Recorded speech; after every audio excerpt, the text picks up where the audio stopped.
দাদা আনতে গেছে, দেখ তোর জিনিস। এটুকু দেখ, এইদিকে দেখ। ও বুঝতে পারছে বাইরে ফ্লিপকার্টের ছেলেটা এসছে বলে, ওই জন্য ওরকম করছে। বিস্কুট খাবি?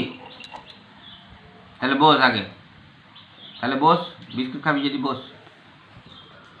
ব্যাস দাদা চলে এসছে, দাঁড়াও, দাদা চলে এসছে, আর কারো কথা শুনে খুলো। আচ্ছা আমি যাচ্ছি, দাঁড়াও, তুমি বেরোবে না, তুমি ব্যাকে আসো, ব্যাকে আসো, ব্যাকে আসো। আয় বাবু ঢুক, বাবু ঢুক। এটা কার এসছে, এটা কার এসছে? জিনিস খোলা হচ্ছে, এদিকে আয়, দেখ তোর বেল্ট এসছে, দেখবি আয়।